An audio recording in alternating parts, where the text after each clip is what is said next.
നമസ്കാരം. ഷെക്കൈന ഫയർ റൂമിലേക്ക് പ്രിയ പ്രേക്ഷകർക്ക് സ്വാഗതം. ഇടവക തിരുനാൾ അല്ലെങ്കിൽ പള്ളിപ്പെരുന്നാൾ അത് കൂട്ടായ്മയുടെ വലിയ ആഘോഷമാണ്, വിശ്വാസത്തിൻ്റെ പ്രഘോഷണമാണ്, എല്ലാവരെയും ചേർത്ത് പിടിക്കുന്ന ഏറ്റവും സുന്ദരമായ കൂട്ടായ്മയുടെ ദിനങ്ങളാണ്. എന്നാൽ ഇന്ന് നമ്മളുടെ പെരുന്നാളുകൾ, കോടികൾ ചെലവിട്ട് നടത്തുന്ന പെരുന്നാളുകൾ വലിയ ദീപാലങ്കാരങ്ങളും ലൈറ്റ് ആൻഡ് സൗണ്ട് ഷോകളും ലേസർ ഷോകളും ഒക്കെ ആയി വരുമ്പോൾ തിരുനാളുകൾക്ക് അതിനുണ്ടാകേണ്ട അടിസ്ഥാനപരമായിട്ടുള്ള വിശുദ്ധി അല്ലെങ്കിൽ വിശ്വാസ തീക്ഷ്ണത അത് നഷ്ടപ്പെടുന്നുണ്ടോ എന്ന സന്ദേഹമാണ് ഷെക്കൈന ഫയർ റൂം ഇന്ന് പ്രേക്ഷകർക്ക് മുമ്പിൽ വെക്കുന്നത്. ഏറ്റവും ഒടുവിൽ കാഞ്ഞിരപ്പള്ളി രൂപ അധ്യക്ഷന്മാർ ജോസ് പുളിക്കലിന്റെ സർക്കുലറിൽ പിതാവ് വളരെ വ്യക്തമായി പറയുന്ന ചില കാര്യങ്ങളുണ്ട്. അത് പെരുന്നാളുകൾ ഏറ്റവും ലളിതമായി കൊണ്ടാഘോഷിക്കുവാൻ, ദീപാലങ്കാരങ്ങളിൽ, ലൈറ്റ് ആൻഡ് സൗണ്ട് ഷോ ഉൾപ്പെടെയുള്ള കാര്യങ്ങളിൽ എന്ത് ഇടപെടലാണ് നടക്കേണ്ടത് തുടങ്ങിയ വളരെ പോസിറ്റീവായ ഒരു നിർദ്ദേശം ആ രൂപതയിലുള്ള മുഴുവൻ വിശ്വാസ സമൂഹത്തിന് അദ്ദേഹം സമീപനാളിൽ നൽകുകയുണ്ടായി. അത് സോഷ്യൽ മീഡിയയിലും മറ്റ് പ്ലാറ്റ്ഫോമിലുമൊക്കെ വലിയ ചർച്ചയ്ക്ക് വഴികൾ തെളിക്കുകയും ചെയ്തു. ഈ വിഷയമാണ് ദ ഫയർ റൂം ചർച്ച ചെയ്യുന്നത്. കൂടെയുള്ളത് ഡോക്ടർ കൊച്ചുറാണി ജോസഫ്, സാമ്പത്തിക വിദഗ്ധ. ഒപ്പം എൻ്റെ കൂടെയുള്ളത് സാമൂഹിക നിരീക്ഷകൻ ശ്രീ ആന്റണി സച്ചിൻ. രണ്ടുപേർക്കും പ്രിയ പ്രേക്ഷകർക്കും ഷെക്കൈന ഫയർ റൂമിലേക്ക് സ്വാഗതം. ഞാൻ ഈ ചർച്ച ഡോക്ടർ കൊച്ചുറാണി ജോസഫിൽ ആരംഭിക്കുകയാണ്. കാഞ്ഞിരപ്പള്ളി രൂപ അധ്യക്ഷന്റെ സർക്കുലർ പുളിക്കൽ പിതാവ് വളരെ മനോഹരമായിട്ടാണ് ആ സർക്കുലർ ഡ്രാഫ്റ്റ് ചെയ്തിരിക്കുന്നത്. അതിൽ തുടക്കത്തിൽ തന്നെ അദ്ദേഹം പങ്കുവെക്കുന്നത് നമ്മളുടെ പെരുന്നാളിൻ്റെ അർത്ഥം എന്താണെന്നുള്ളതാണ്, അല്ലേ? പലപ്പോഴും നമ്മളുടെ പെരുന്നാൾ എന്ന് പറയുമ്പോൾ നമ്മുടെ മനസ്സിലേക്ക് ചെണ്ടമേളവും ബാൻഡ്മേളവും ഒക്കെ വരുന്നുണ്ട്, അല്ലെങ്കിൽ വലിയ വലിയ ദീപാലങ്കാരങ്ങൾ വരുന്നുണ്ട്. പണ്ട് ലക്ഷങ്ങൾ ചെലവിട്ടുള്ള പെരുന്നാളുകളിൽ അത് മാറി കോടികളൊക്കെ മുടക്കി പെരുന്നാളുകൾ നടക്കുന്നു. അങ്ങനെയൊക്കെ നടക്കുമ്പോൾ ഒരു വലിയ കെട്ടുകാഴ്ചകളുടെ വേദിയായി നമ്മുടെ പെരുന്നാളുകൾ മാറുന്നുണ്ട് എന്ന സന്ദേഹമാണ് അദ്ദേഹം പങ്കുവെക്കുന്നത്. കാഞ്ഞിരപ്പള്ളി രൂപതയുടെ എക്സാം അദ്ദേഹം പറയുമ്പോഴും അല്ലെങ്കിൽ അദ്ദേഹം മുന്നോട്ട് വെക്കുമ്പോഴും ഇത് നമ്മുടെ മുഴുവൻ സമൂഹം ചർച്ച ചെയ്യേണ്ട ഒരു വിഷയം തന്നെയാണ്, ശ്രദ്ധിക്കപ്പെടേണ്ട വിഷയമാണ്. അപ്പം നമുക്ക് നമ്മളുടെ ഈ പെരുന്നാളുകൾ ഇത്രയും വലിയ ക്യാൻവാസിൽ നമ്മൾ നടത്തണമോ എന്നൊരു ചോദ്യം ഒന്ന്.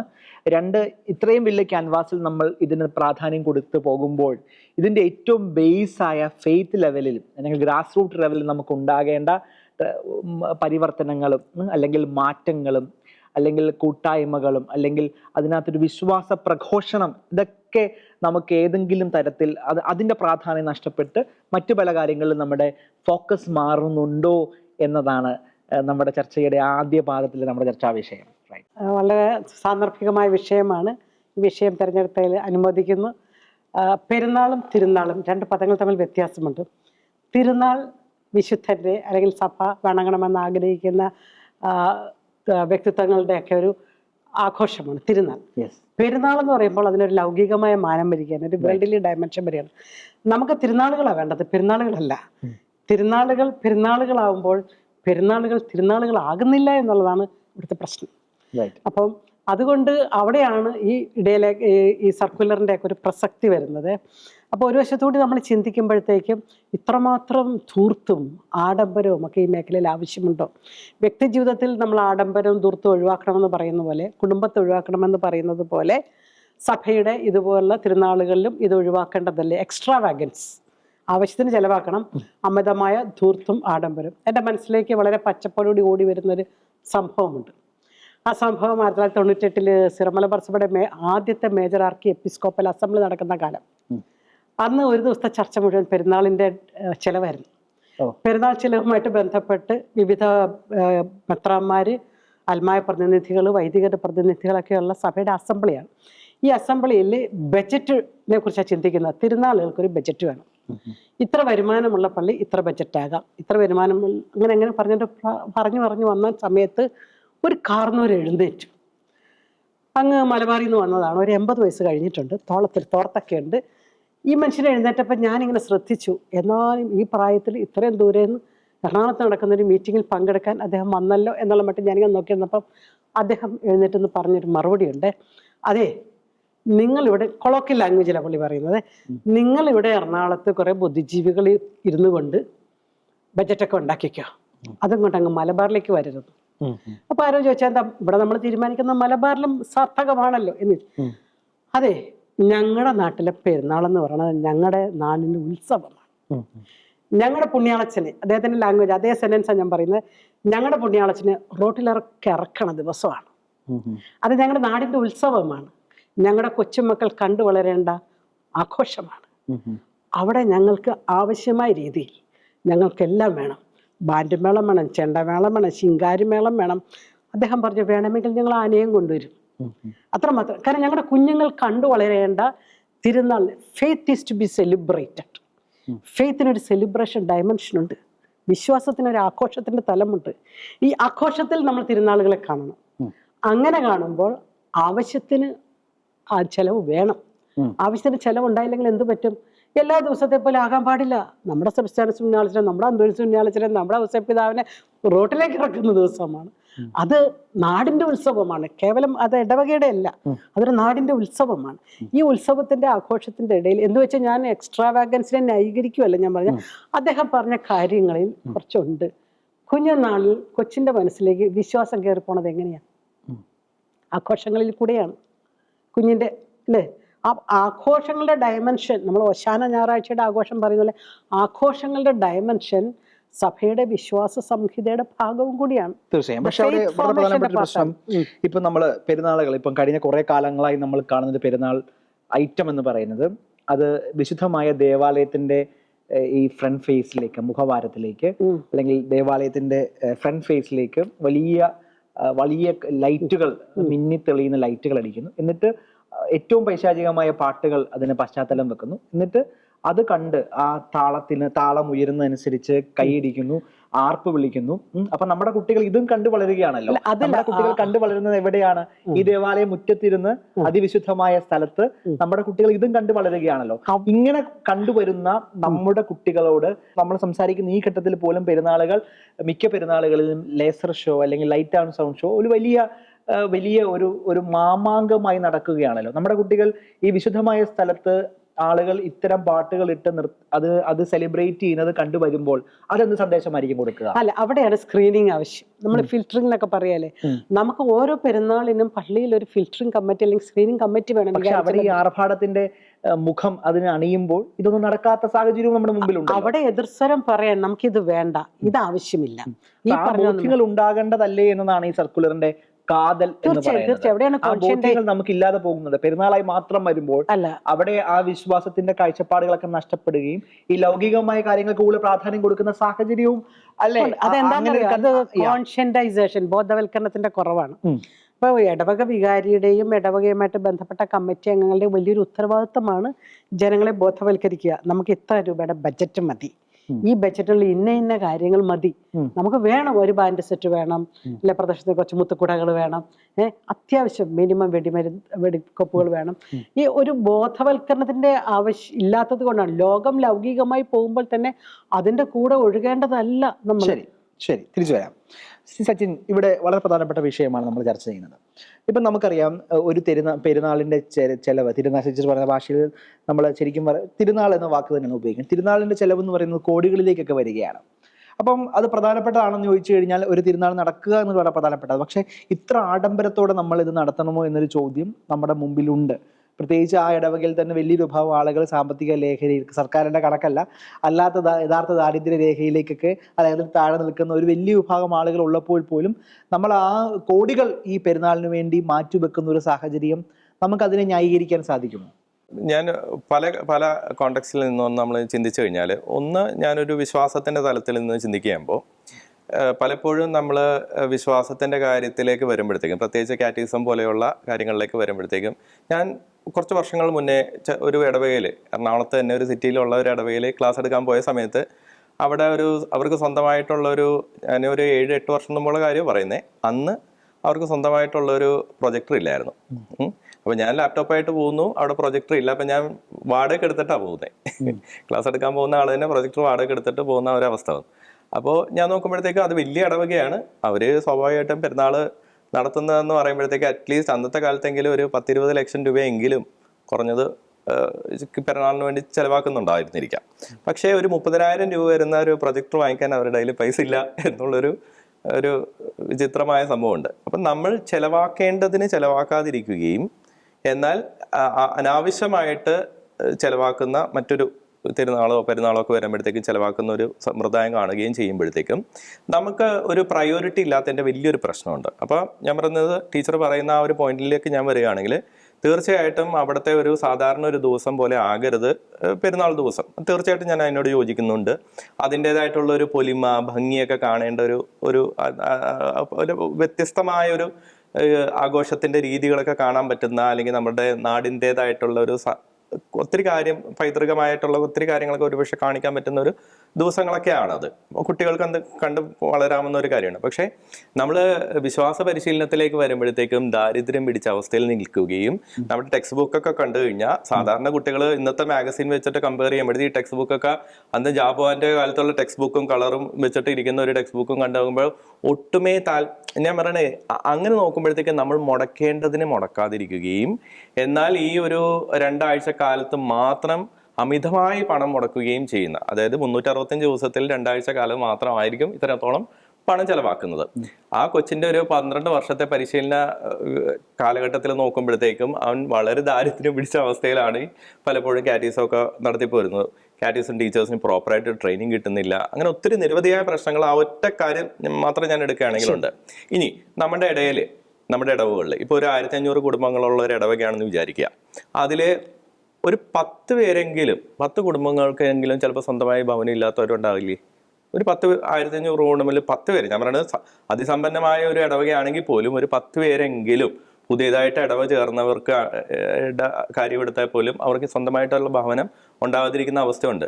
ഒരു 5 സെന്റ് ഭൂമിയുള്ള ഒരാൾക്ക് 500 സ്ക്വയർ ഫീറ്റിന്റെ ഒരു വീട് പണിത് ചുരുങ്ങിയ ചെലവിൽ പണിയാനായിട്ടാണെങ്കിലും നമുക്കൊരു 10 ലക്ഷം രൂപ, മാക്സിമം 12 ലക്ഷം രൂപക്ക് ആ ഒരു ഭവന നിർമ്മാണം നടത്താൻ പറ്റുന്ന ഒരു ഘട്ടം ഇരിക്കെ, അങ്ങനെയുള്ള ഒരു ഭവനമില്ലാത്തവർ നിലനിൽക്കുന്ന ഒരു സ്ഥലത്ത് 50 ലക്ഷത്തിന് തിരുനാൾ ആഘോഷിക്കുന്നത് അത്ര നല്ലതല്ല. അതിലൊരു നീതികേടുണ്ടെന്നേ ഞാൻ പറയുള്ളൂ. അപ്പം നമ്മൾ അവിടെയുള്ള കഷ്ടപ്പെടുന്ന ആൾക്കാരെ പരിഗണിക്കാതെ ഒരു ഇവന്റിന് മാത്രമായിട്ട് ഇത്രത്തോളം രൂപ ചെലവാക്കുന്നത് ശരിയായ ഒരു കാര്യമല്ല എന്നാണ് എനിക്ക് പറയാം. അങ്ങനെ ഓരോ ആസ്പെക്റ്റ് എടുത്തു നോക്കുമ്പോഴും നമ്മൾ പ്രയോറിറ്റി ഫിക്സ് ചെയ്യാത്തതിൻ്റെ വലിയൊരു പ്രശ്നമുണ്ട് എന്നാണ് എനിക്ക് തോന്നുന്നത്. കാലാകാലങ്ങളായിട്ട് നമ്മുടെ അപ്പനപ്പൂപ്പന്മാരായിട്ടൊക്കെ നടത്തി പോകുന്ന ഒരു പെരുന്നാളുകൾ നമ്മൾ അങ്ങനെ തന്നെ അതിനേക്കാൾ ഇരട്ടിയായിട്ട് ആഘോഷമായിട്ട് നടത്തണമെന്നൊക്കെ ചിന്തിക്കുന്ന അതിൻ്റെ ഒരു പ്രശ്നമുണ്ട് നമുക്ക്. അപ്പം ഞാൻ പറയുന്നത് നമ്മുടെ ഇടയിൽ പ്രയോറിറ്റി ഫിക്സ് ചെയ്യുക, എന്തിനൊക്കെയാണ് പണം ആദ്യമേ ചെലവാക്കേണ്ടത്. അപ്പം നമുക്ക് അത്രത്തോളം ചെലവാക്കാനുള്ള പണം ആ ഇടവേള ഉണ്ടെന്നുള്ളത് കറക്റ്റ് ആണല്ലോ. 1 കോടിയെങ്കിലും നമുക്ക് ഒരു 2 ആഴ്ചക്കകം ചെലവാക്കാനുള്ള പണം അവിടെ ഉണ്ട്. അങ്ങനെയാണെങ്കിൽ അതുപോലത്തെ ഉള്ള ആക്ടിവിറ്റീസ് ആദ്യം വിശ്വാസത്തിന് കൊടുക്കുക. ഇടവേളി ഉള്ളവരുണ്ടെങ്കിൽ അവരുടെ വീട് നിർമ്മാണത്തിന് വേണ്ടി കൊടുക്കുക, അവരുടെ തൊഴിലിന് വേണ്ടി കൊടുക്കുക. അങ്ങനെ നിരവധിയായ ആവശ്യങ്ങൾ നിറവേറ്റി എന്നിട്ട് ഈ പറഞ്ഞ പരിപാടി ചെയ്തു. പക്ഷേ അത് നിറവേറ്റാതെ അങ്ങനത്തെ ഉത്തരവാദിത്തങ്ങൾ ഏറ്റെടുക്കാതെ എല്ലാ കൊല്ലവും ഇങ്ങനെ ചെയ്തുകൊണ്ട് ഇരിക്കുന്നതിനോട് വ്യക്തിപരമായിട്ട് യോജിക്കാൻ പറ്റുന്നില്ല. ശരി. ഇവിടെ പെരുന്നാളുമായി ബന്ധപ്പെട്ടുള്ള വലിയൊരു വിമർശനം ഈ കൾച്ചറൽ പ്രോഗ്രാമുകളുമായി ബന്ധപ്പെട്ടാണ്. ഇപ്പം നാടകങ്ങളാണെങ്കിൽ തന്നെ തീർച്ചയായിട്ടും കാഞ്ഞിരപ്പള്ളി അമല കമ്മ്യൂണിക്കേഷനൊക്കെ ഉൾപ്പെടെ, അല്ലെങ്കിൽ പാല ഉൾപ്പെടെയുള്ള, അല്ലെങ്കിൽ നമ്മുടെ വിവിധ രൂപതകളുടെ നാടകങ്ങൾ ബൈബിളിനെ ബേസ് ചെയ്ത് അല്ലെങ്കിൽ മറ്റ് മൂല്യങ്ങൾ വിതരണം ചെയ്യുന്ന ധാരാളം നാടകങ്ങളൊക്കെ നമ്മുടെ ഇടയിലുണ്ട്, അല്ലെങ്കിൽ അത്തരം പ്രോഗ്രാമുകൾ നമുക്കുണ്ട്. പക്ഷെ പലപ്പോഴും നമ്മളുടെ ഈ പെരുന്നാൾ ചെലവിൻ്റെ ഏറ്റവും ഭൂരിഭാഗവും അല്ലെങ്കിൽ വലിയൊരു ശതമാനം അത് കൊണ്ടുപോവുക ഇത്തരം ആർട്ട് പെർഫോമൻസുകളാണ്. അല്ലെങ്കിൽ അതിൽ തന്നെ നമ്മൾ പലപ്പോഴും ഇത്തരം സിനിമാറ്റിക് ഡാൻസുകളും അല്ലെങ്കിൽ ഗാനമേളകളും അങ്ങനെ പലപ്പോഴും നമ്മുടെ ഒരു പള്ളിയുടെ ഒരു അന്തരീക്ഷത്തിൽ അല്ലെങ്കിൽ ഓഡിറ്റോറിയത്തിൽ ചെയ്താൽ കുഴപ്പമില്ല എന്ന് പറയാവുന്ന, അല്ലെങ്കിൽ മൈതാനത്ത് ചെയ്താൽ കുഴപ്പമില്ല എന്ന് പറയാവുന്ന പല കാര്യങ്ങളും നമ്മുടെ പള്ളിയുടെ മുറ്റത്ത് വരുമ്പോഴും ഒരു വാല്യൂസിന്റെ പ്രശ്നമുണ്ടല്ലോ. അപ്പൊ ശരിക്കും അതൊരു ഇടവകയുടെ സെലിബ്രേഷൻ ആയിക്കോട്ടെ, കൂട്ടായ്മയുടെ ആഘോഷമായിക്കോട്ടെ, പക്ഷെ അത് ഇരിക്കുന്ന ഇടം എന്ന് പറയുന്നത് അതിവിശുദ്ധമായ ഒരു സ്ഥലം കൂടിയാണല്ലോ. അപ്പൊ അത്തരം ഇടങ്ങളിൽ നമ്മളുടെ പെരുന്നാളിന്റെ പേരിൽ പലപ്പോഴും വിശുദ്ധമല്ലാത്ത പല കാര്യങ്ങളും നമ്മളുടെ ക്യാൻവാസിൽ വരികയും സിനിമാറ്റിക് ഡാൻസുകളും പാട്ടുകളും ഒക്കെ വരികയാണല്ലോ. അപ്പം അങ്ങ് മുമ്പ് പറഞ്ഞ ഫിൽറ്ററിംഗ് എന്ന് പറയുന്ന കൺസെപ്റ്റ് അല്ലെങ്കിൽ കാര്യങ്ങൾ കൂടുതലായി വരേണ്ടത് ഈ ഒരു ഡൊമൈനിൽ കൂടിയാണോ? ഓക്കെ, വളരെ ശരിയാണ്. ഞാൻ പറഞ്ഞത് ഇന്നത്തെ കാലഘട്ടത്തിൽ പെരുന്നാളുകളുടെ പ്രസിദ്ധി ഒരാളൊന്നും അല്ല. ഇപ്പൊ പല പള്ളികളിലും അമ്മമാർ പ്രസിദ്ധന്തിമാരാകുന്നു, യുവജനങ്ങൾ പ്രസിദ്ധന്തിമാരാകുന്നു. ഇപ്പൊ പല പള്ളികളിലും ഞാൻ ചോദിക്കാൻ ആളോ പെർ ഹെഡ് നിങ്ങളുടെ എക്സ്പെൻസ് എത്രയാ ചോദിക്കുമ്പോൾ അവർ പറയും ഞങ്ങൾക്ക് 5000 രൂപയായിട്ടുള്ളൂ, ഞങ്ങൾക്ക് 3000 രൂപയായിട്ടുള്ളൂ. അപ്പൊ അവിടെ ഒരു പങ്കാളിത്ത പെരുന്നാളാണ് നടക്കുന്നത്. ഈ സർക്കിളിലുള്ള ഒരു കാര്യം തന്നെ അങ്ങനെയാണ്, പങ്കാളിത്ത പെരുന്നാൾ. പാർട്ടിസിപ്പേറ്ററി ചർച്ച എന്നുള്ള നമ്മുടെ ഒരു കൺസെപ്റ്റ് ഉണ്ടല്ലോ, പാർട്ടിസിപ്പേറ്ററി ചർച്ച്. സോ ഒരു enlightened laity for a better participatory church, ഒരു എക്ലേസിയൽ മെച്യൂരിറ്റിയുടെ പാർട്ടാണത്. ഒരു സഭാത്മക പക്വതയുടെ ആംഗിളിൽ നിന്ന് നമ്മൾ ചിന്തിക്കുമ്പോൾ എന്റെ കോൺട്രിബ്യൂഷനായി പെരുന്നാളിന് ഞാൻ കൊടുക്കുന്നു. ഇങ്ങനെ എൻ്റെ കോൺട്രിബ്യൂഷൻ സാമ്പത്തികമായി ഞാൻ കൊടുക്കുന്നു. അങ്ങനെ ഒത്തിരി പേര് ചേർന്ന് കഴിയുമ്പോൾ അത് ലക്ഷങ്ങളാകുന്നു, പെരുന്നാൾ നടക്കും. ഈ കോൺട്രിബ്യൂഷൻ മറ്റേ ഫിൽറ്ററിങ്ങിനും ആവശ്യമുണ്ട്. എൻ്റെ ഇടവകയിൽ ഇതുവരെ കലാമൂല്യമുള്ള സുവിശേഷ മൂല്യങ്ങൾ നൽകുന്ന കലാശ്രേഷ്ഠതയുള്ള കാര്യങ്ങൾ ഞങ്ങളുടെ ഇടവകയിൽ വരേണ്ടതാണ്. അതുപോലെ നമ്മുടെ കലാസംഘങ്ങളെയൊക്കെ പ്രോത്സാഹിപ്പിക്കേണ്ടതല്ലേ. ഞാൻ ഇപ്പോഴും ഓർക്കുന്നുണ്ട്, കൊറോണ വന്ന സമയത്ത് ഏറ്റവും കൂടുതൽ വിഷമിച്ചത് നാടക കലാകാരന്മാരാണ്. നാടക കലാകാരന്മാർ പറഞ്ഞ നാടകം എങ്ങും ബുക്ക് ചെയ്യപ്പെടുന്നില്ല. ഇവര് നാടകത്തിനുള്ള എല്ലാ, അതായത് മാർച്ച് മാസത്തിലാണല്ലോ ഇതാണ്, എല്ലാ പടക്കോപ്പുകളും ചെയ്തു വെച്ചു, പഠിച്ചു, റിഹേഴ്സൽ കഴിഞ്ഞു, ഡ്രസ്സ് എടുത്ത് തയ്പ്പിച്ചു, എല്ലാം കഴിഞ്ഞ് നാടകം ബുക്കിംഗ് ഇല്ല. 2 കൊല്ലം കഴിഞ്ഞപ്പോൾ ആ കുടുംബങ്ങൾ പട്ടിണിയായ അവസ്ഥകൾ. അപ്പോൾ ഞാൻ നമ്മുടെ കലാകാരന്മാരെ പ്രോത്സാഹിപ്പിക്കുക, ക്രൈസ്തവ കലാകാരന്മാരുടെ സംഘടനകൾ, ട്രൂപ്പുകൾ തന്നെ ഒത്തിരിയുണ്ട്. അവരെയൊക്കെ പ്രോത്സാഹിപ്പിക്കേണ്ടത് ഈ തിരുനാളുകളിലാണ്. ഇനി നമ്മുടെ പിള്ളേരുടെ തന്നെ ചില ഏകാംഗങ്ങൾ, നാടകങ്ങൾ അല്ലെ, യുവജനങ്ങൾ ചേർന്ന് CLC ആട്ടെ KCYM ആട്ടെയൊക്കെ ചേർന്ന് നല്ല സംഘാതമായ രീതിയിൽ നാടകങ്ങളൊക്കെ അവതരിപ്പിക്കുമ്പോൾ നമ്മുടെ കുഞ്ഞുങ്ങളുടെ തന്നെ കലകൾ വളർത്താനുള്ള ഒരു അവസരം കൂടിയാണ് പെരുന്നാൾ. അങ്ങനെ പെരുന്നാളിന് ഒരു പൊളിച്ചെഴുത്താണ് ഇവിടെ ആവശ്യം. അല്ലാണ്ട് നമ്മൾ അടിമുടി കുറ്റം പറയുകയല്ല വേണ്ടത്.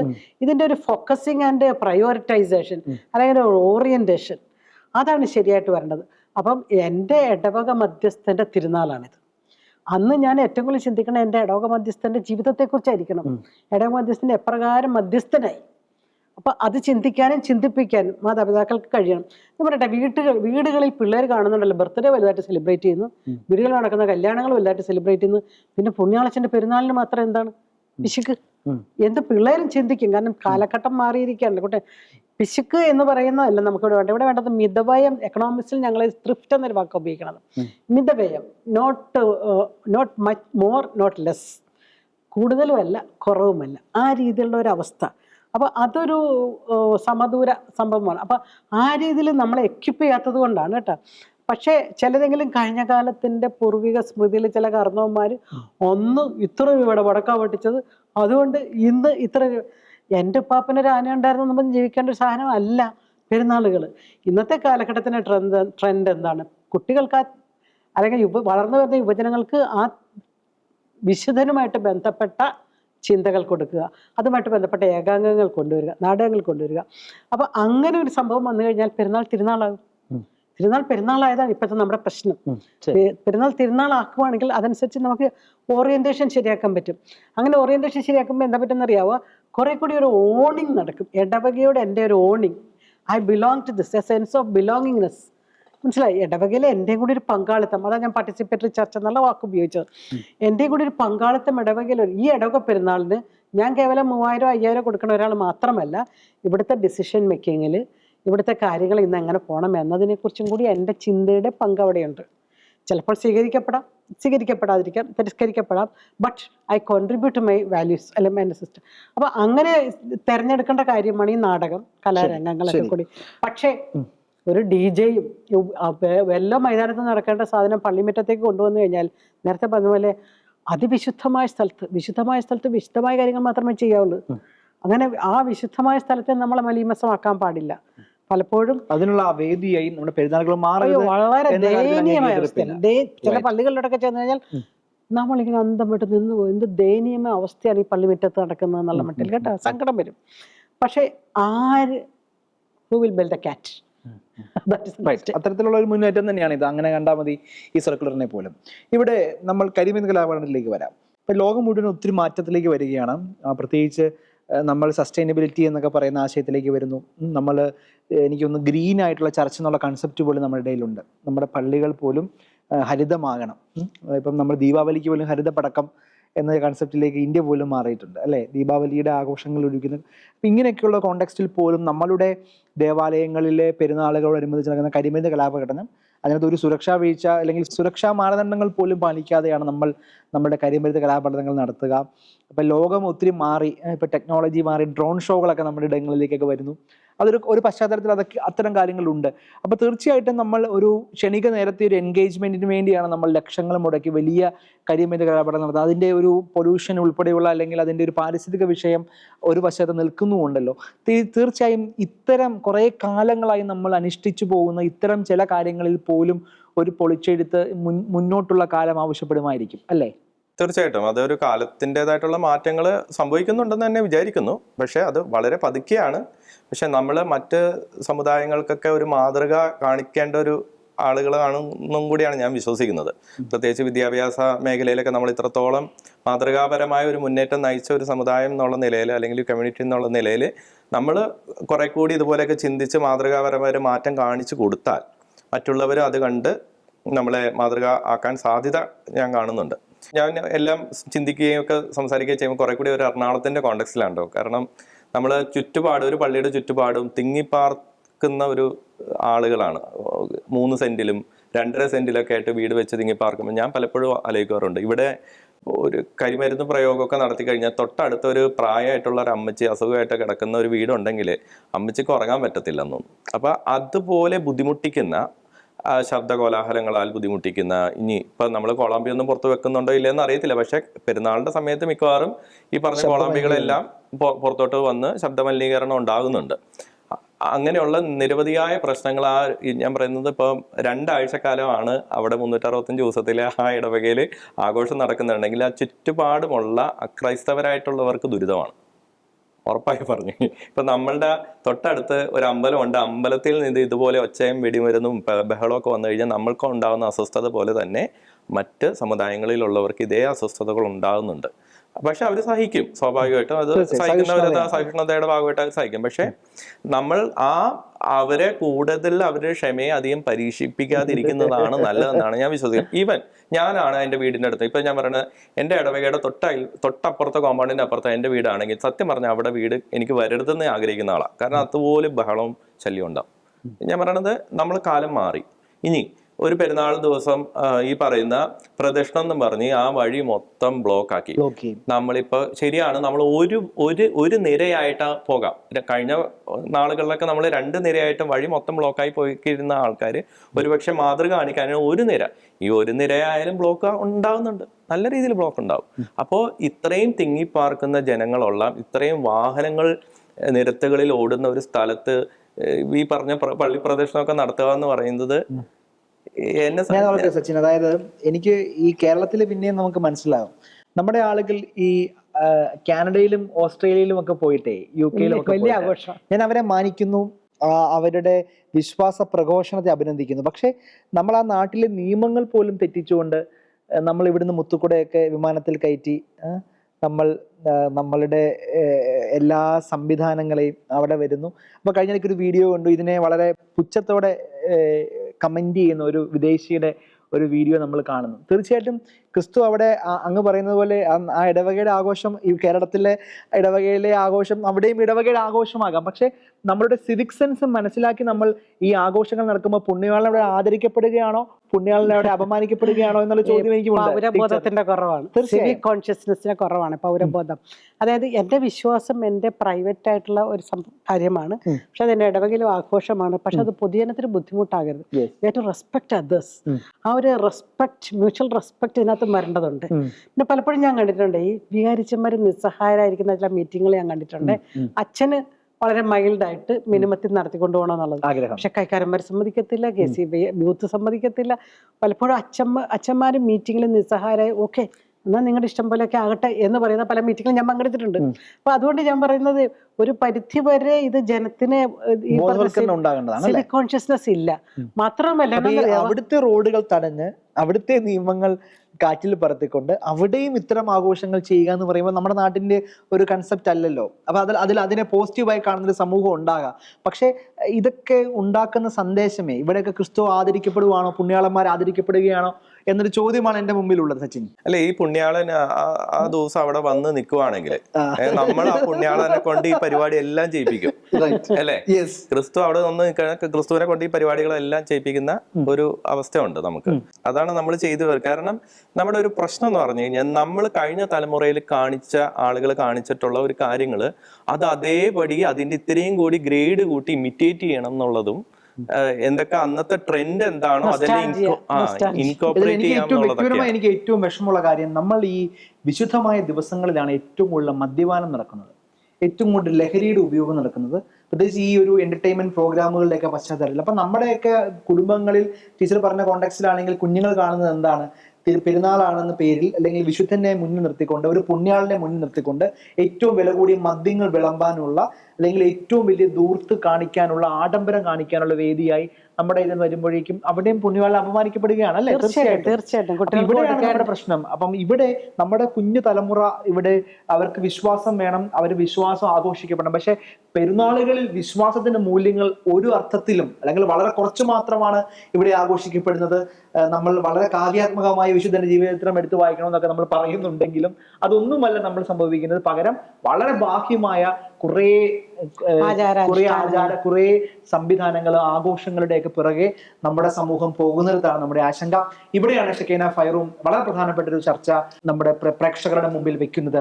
ഇവിടെ നമ്മളുടെ പെരുന്നാളുകൾ അതിന്റെ ഏറ്റവും അടിസ്ഥാനപരമായിട്ടുള്ള കൗദാശികമായ ആഘോഷങ്ങൾക്ക്, വിശുദ്ധ കുർബാനയ്ക്ക്, കൂട്ടായ്മയുടെ ആഘോഷത്തിനൊക്കെ അല്ലേ പ്രാധാന്യം കൊടുക്കേണ്ടത്? പകരം കോടികൾ മുടക്കി നമ്മൾ വലിയ ആഘോഷങ്ങൾ നടത്തുമ്പോൾ ആ വിശുദ്ധന്റെ മൂല്യങ്ങൾ നമുക്ക് നഷ്ടപ്പെടുമ്പോൾ, അല്ലെങ്കിൽ വിശുദ്ധിയുടെ ബോധ്യങ്ങൾ നമ്മുടെ തലമുറയ്ക്ക് നഷ്ടപ്പെടുമ്പോൾ ഇത് ഒരു ജാഗ്രതയ്ക്കുള്ള വിഷയമാകേണ്ടതല്ലേ? ഏറ്റവും ലളിതമായി അതിൻ്റെ അന്തസത്ത ഒട്ടും ചോരാതെ ഏറ്റവും വിശുദ്ധമായി ആഘോഷിക്കേണ്ട ദിനങ്ങളായി നമ്മുടെ തിരുനാളുകളെ നമുക്ക് മാറ്റാം. പെരുന്നാളുകൾക്കപ്പുറത്തേക്ക് വിശുദ്ധമായ തിരുനാളുകൾ അത് ഇടവകയുടെ കൂട്ടായ്മയുടെ ഏറ്റവും മനോഹരമായ ആഘോഷമായി മാറട്ടെ. ഷെക്കീന ഫയറൂം ഇവിടെ അവസാനിക്കുന്നു. പ്രിയ പ്രേക്ഷകർക്ക് ഒപ്പം അതിഥികൾക്ക് നന്ദി.